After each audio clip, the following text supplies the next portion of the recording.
Hello, my lovely viewers. I am here witnessing a little bit of a miracle because I'm in Helsinki, Finland with Fraser and Becky from Video Games Awesome, and I don't think any of us fans actually expected that this would ever happen. Now, first of all, could you please tell what your show is all about? What?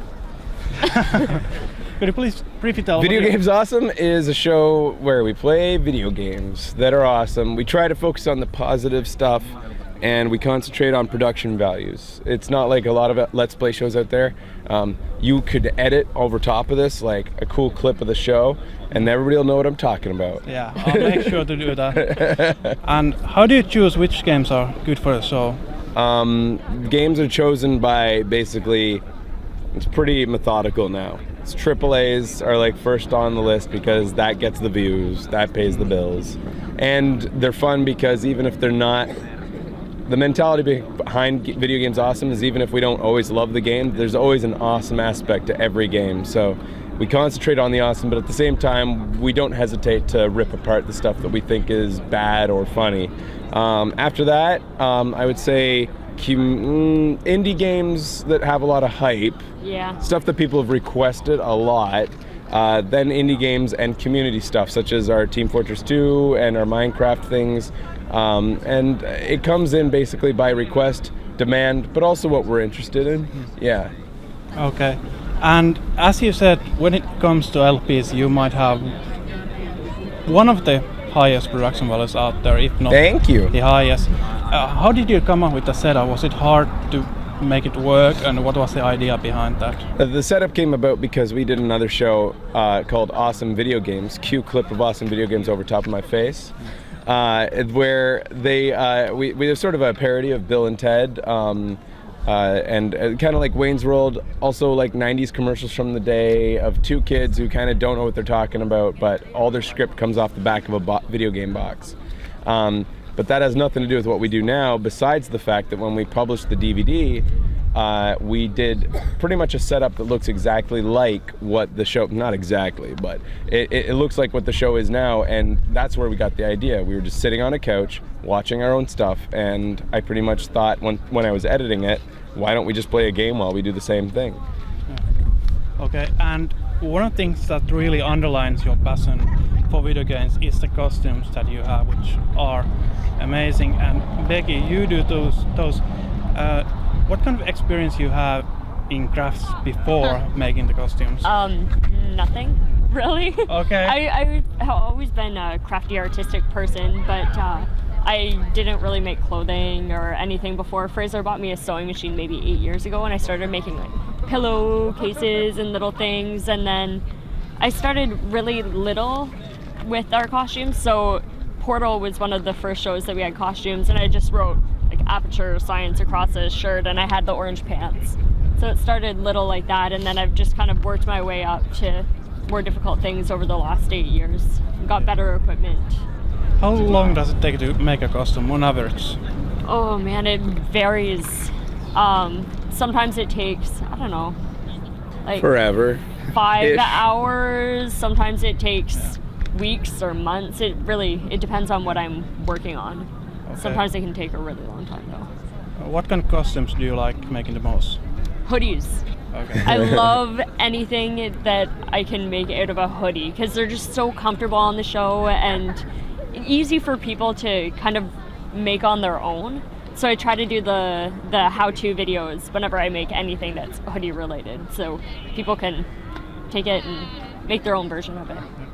And we have witnessed some truly spectacular, amazing, funny moments in the show. How much of your behavior is natural and how much of it is a character or acting out? Well, I always wanted the show to be natural, like to be us. There's a birthday going on over there. Birthday to you. We have to... Don't edit any of this out. No, I don't dream of it. I would say like everything that we do on show, even the more dramatic and ridiculous, the loudest of my personality on show, what we call Frash, is still a part of me. it's just like, it's the guy who maybe before the show existed was the guy who goes out to the bar, the guy who's loud because he's had a couple drinks maybe, or it's just a more amplified version of the personality. And the same goes for Becky.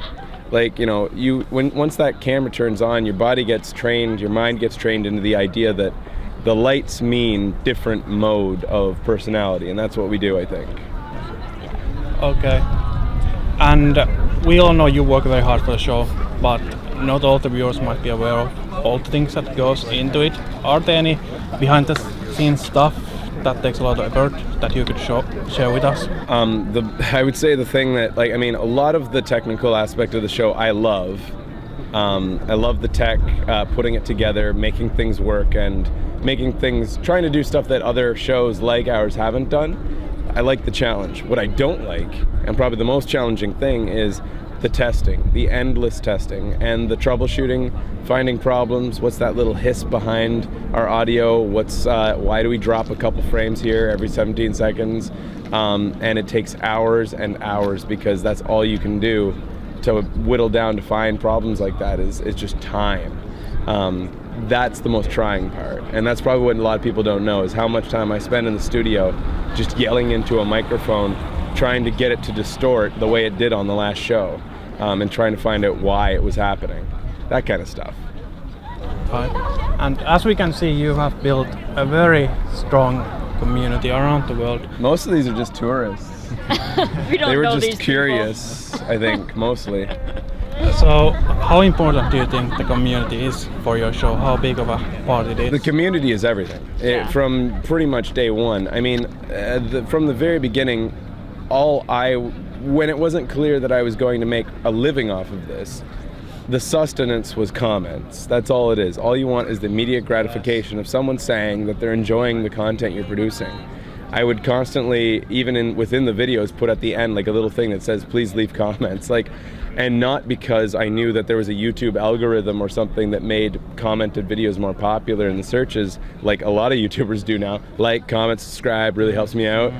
I genuinely was helped out by the encouragement of comments. I was beyond that. After that, the question was of the community. Then we started to do our Minecraft server, and that was the day that I think, when we opened it up and people started logging in, where I realized there were real people watching, not just people with usernames who left little blurbs of text that might include expletives or whatnot. We had people running around muttering expletives at us that we could ban on the spot. It was a great heady days of the Wild West of our community as what it's become now. That was the beginning, that was the roots. And from there we've built on to actually have our own premium membership that everybody can, basically a gated community that serves to keep out the riffraff. Riffraff being the assholes, which there are plenty of. But I think that as the community grew, right around that time, there was some apprehension as to how many assholes there were out there. But at that point, we started to realize how genuinely good some of people could be and would completely make up for that. And then compounding that was once we finally met people in real life at PAX's. And that was the final thing that pushed it over the edge, that made me realize that this is definitely what I'm dedicating my entire life to. Once I saw the people. It made us really want to foster the community. Yeah, it was like real people who deserve the show and deserve each other, and that to this day is what drives me, I'd say. And money. Yeah, and I agree, because I think what sets your show apart is the fact that when I watch you, I don't feel like I'm watching someone putting on a show or a performance. I'm feeling like I'm hanging out with a couple of my friends, even though they're living halfway across the globe and I haven't met them before, but it has that kind of a relaxed atmosphere. That's the feel we're going for. We're trying to make it so it feels like here's the party and everybody's invited. So come on in and hang out with us when we're live. Watch us get drunk, watch us touch each other. It's inevitable. Especially Ben and Deacon. Yeah. Indeed. Okay, thank you so much for the interview. Thanks. It was a lot of fun. Can we pan down to the sound guy? Sure. I want him on shot. It's hilarious. Because I was distracted by him the whole time, so I want everybody to know that's what I was looking down at. He was giving me the eyes the whole time. Very nice. Thanks, dude. Yeah. Thanks for him. Thanks for you. Thanks for all of the fans. Woo! And I'll see you again. Hi guys, thank you so much for watching this video. I had an awesome time meeting Fraser and Becky and the other VGA buddies here in Helsinki, Finland. If you like this video, you might also like my regular series called Game Ponderings, where I talk about video games, video game culture and the video game industry. I have, for example, talked about female characters, sex and nudity in games, esports and choice in games, just to name a few. So if you're into that, I'm going to link one of the episodes somewhere over here. So again, thanks for watching and hopefully I'll see you again. Take care.